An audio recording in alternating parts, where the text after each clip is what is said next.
adik-adik, apa kabar adik-adik di rumah? Luar biasa bukan? Siapa yang bersuka cita pagi hari ini? Yuk kita sama-sama lambain tangan kita. Wah, adik-adik bersuka cita pada pagi hari ini, amin. Yuk pagi hari ini kita mau sama-sama datang untuk beribadah kepada Tuhan. Sebelum kita menaikkan pujian dan penyembahan kita mau sama-sama berdoa dulu ya. Yuk kita lipat tangan, kita tutup mata dan kita mau berdoa.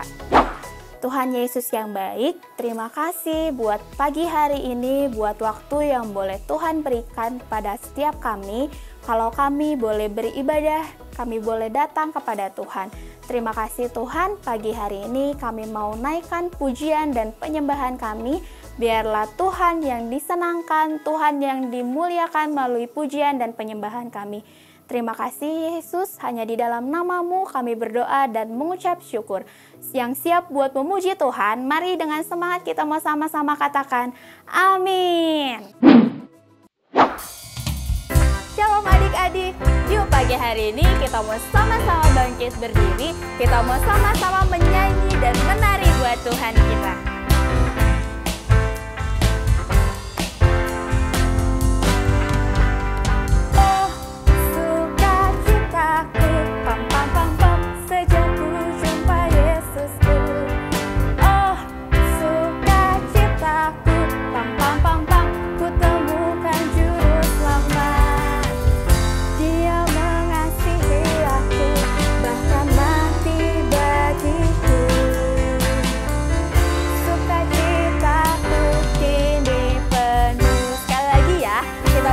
Sama naikkan pujian ini lebih semangat lagi yuk. Oh, sukacitaku, pam pam pam pam, sejak ku jumpa Yesusku. Oh, sukacitaku, pam pam pam pam, ku temukan juru selamat. Dia mengasihi aku, bahkan mati bagiku.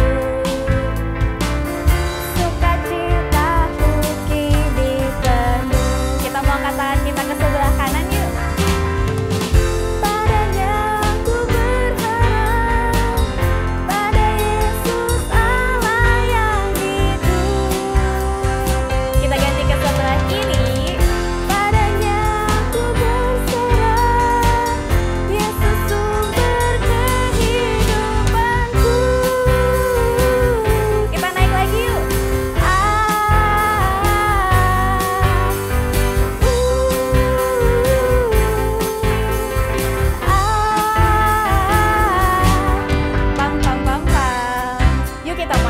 Pujian ini lebih semangat, kita mau bersuka cita di hadapan Tuhan. Oh, sukacitaku, pam pam pam pam, sejak ku jumpa Yesusku.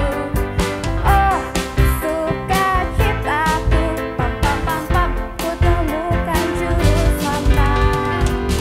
Dia mengasihi aku, bahkan mati bagiku.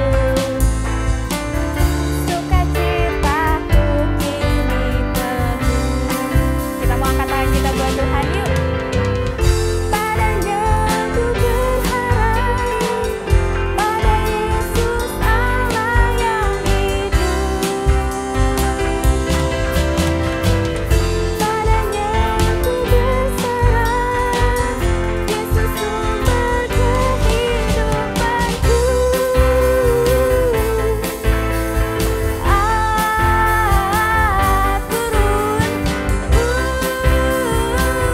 Sekali lagi kita mau naik. Pam pam pam pam. Haleluya. Beri tepuk tangan buat Tuhan kita yuk. Ya adik-adik, pagi hari ini kita mau sama-sama datang di dalam hadirat Tuhan lebih lagi. Kita mau sama-sama siapin hati kita. Kita mau sama-sama datang di hadapan Tuhan.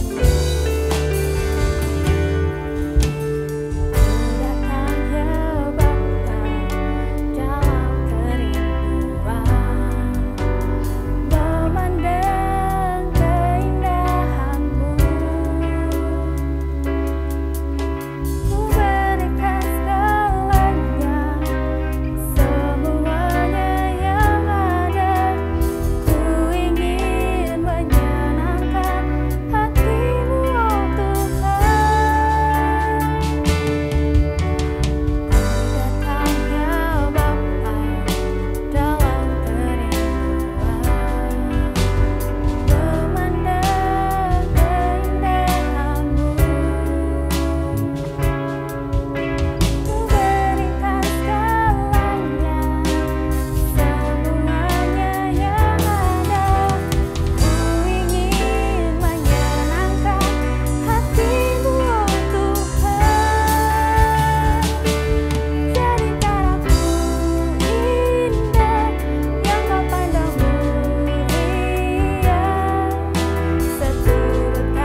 Yuk adik-adik, kita mau siapin hati kita mau dengerin firman Tuhan saat hari ini. Kita lipat tangan kita dan kita tutup mata kita mau berdoa yuk. Tuhan Yesus, terima kasih buat kebaikan yang boleh Tuhan berikan di dalam kehidupan kami. Saat ini Tuhan, kami mau siap untuk mendengarkan firman-Mu. Tuhan berkati kami, Tuhan berkati kakak yang akan memberikan firman Tuhan pagi hari ini. Biarlah setiap firman Tuhan yang boleh kami dengar, itu boleh menjadi kekuatan, kami boleh melakukannya di dalam kehidupan kami. Terima kasih Bapa, hanya di dalam nama Tuhan Yesus kami berdoa dan mengucap syukur. Haleluya, amin.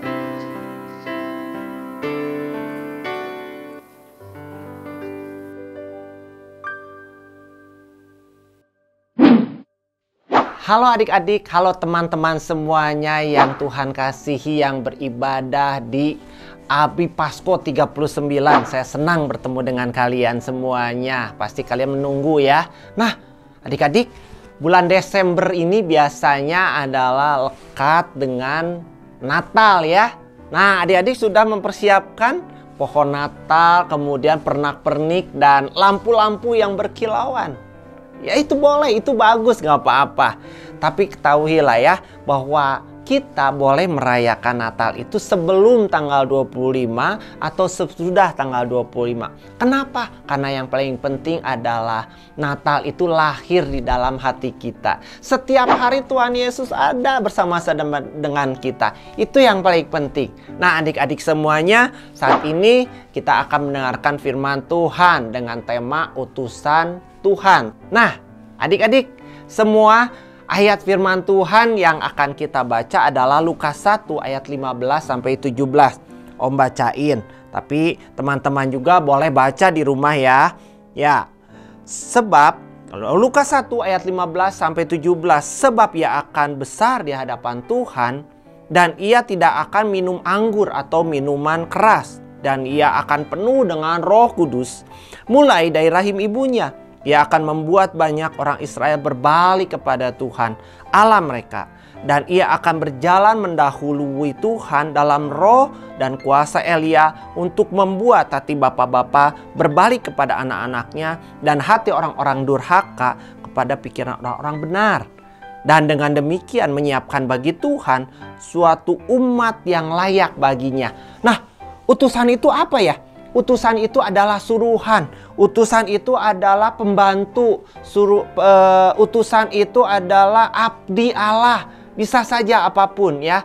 Nah adik-adik, yang telah kita baca tadi bercerita tentang Yohanes yang akan diutus, tetapi Yohanes ini akan keluar dari rahim seorang ibu yang namanya Elisabet. Tetapi Elisabet ini sudah lama tidak mempunyai anak karena umurnya sudah lanjut umurnya. Oleh sebab itu malaikat Tuhan datang kepada suaminya, yaitu Zakaria, dan malaikat berkata kepadanya, "Jangan takut Zakaria, doamu sudah terkabul. Istrimu Elisabet akan melahirkan seorang anak laki-laki. Engkau harus menamainya Yohanes.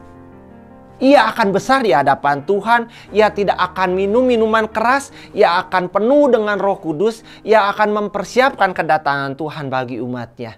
Tetapi Zakaria ini bertanya kepada malaikat itu, "Bagaimana aku dapat percaya itu? Aku dan istriku sudah lanjut umur dan tua."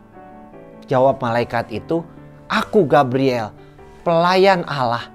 Allah menyuruh aku untuk membawa berita baik bagimu."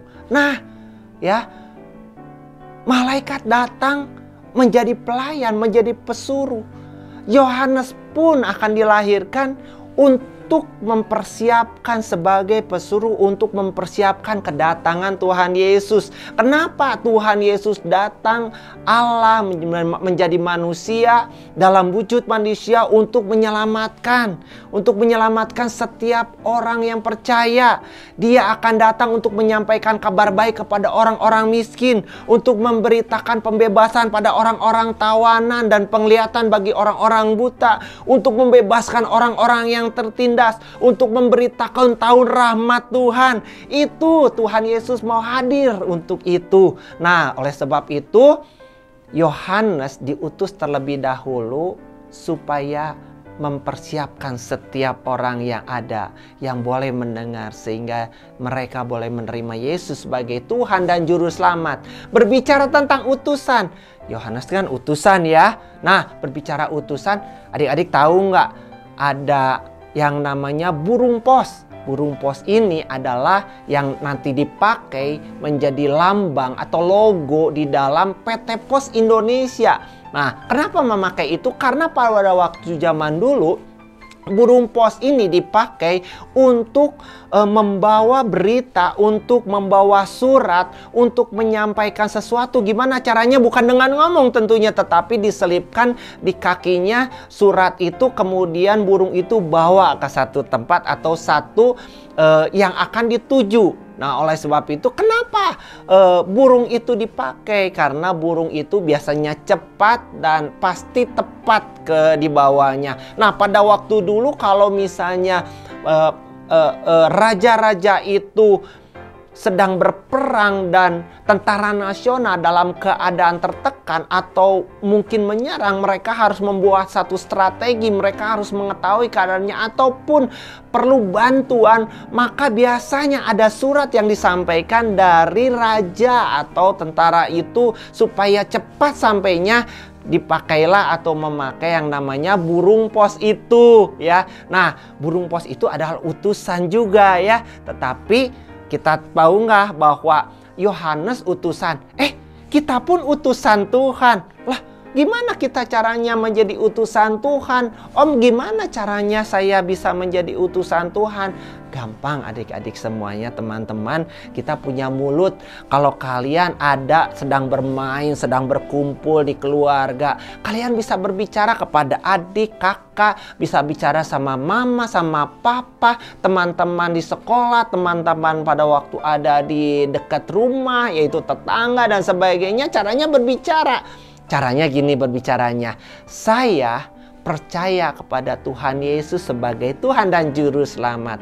Kalau kamu mau selamat, percaya sama Tuhan Yesus. Ya, cuman segitu. Sekali lagi ya, gini. Saya percaya kepada Tuhan Yesus sebagai Tuhan dan Juru Selamat saya. Kalau kamu mau diselamatkan, percaya kepada Tuhan Yesus. Inilah pentingnya kita semuanya bisa dipakai untuk menjadi utusan Tuhan. Jangan takut malaikat Tuhan, jangan takut.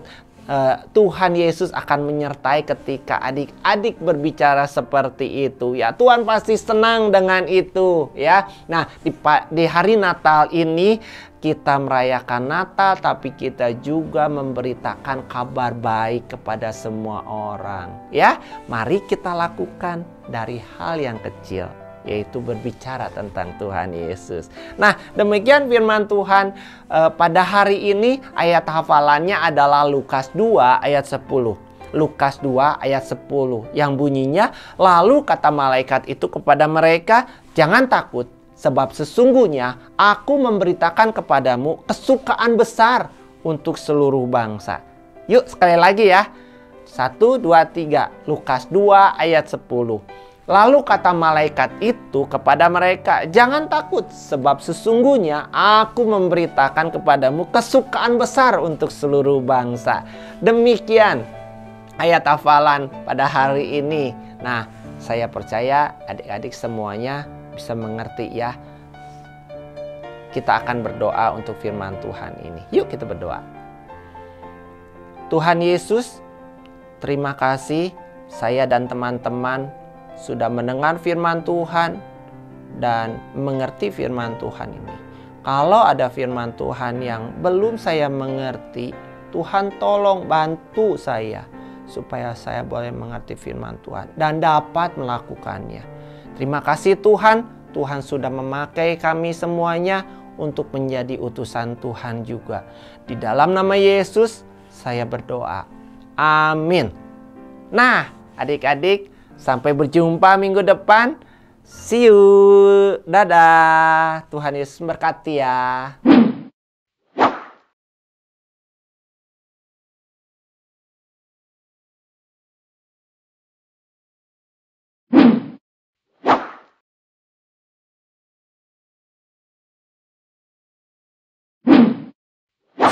Halo, selamat hari Minggu adik-adik. Sebentar lagi kita akan memperingati hari Natal, hari kelahiran Tuhan Yesus.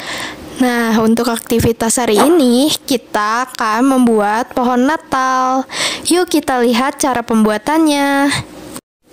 Alat dan bahan yang diperlukan ada kertas ukuran 20 x 20 cm atau ukuran 16 x 16 cm yang berwarna hijau ya. Lalu ada gunting, lem, dan hiasan apa saja seperti bintang, bulat, segitiga, atau payet atau apapun yang ada di rumah kalian.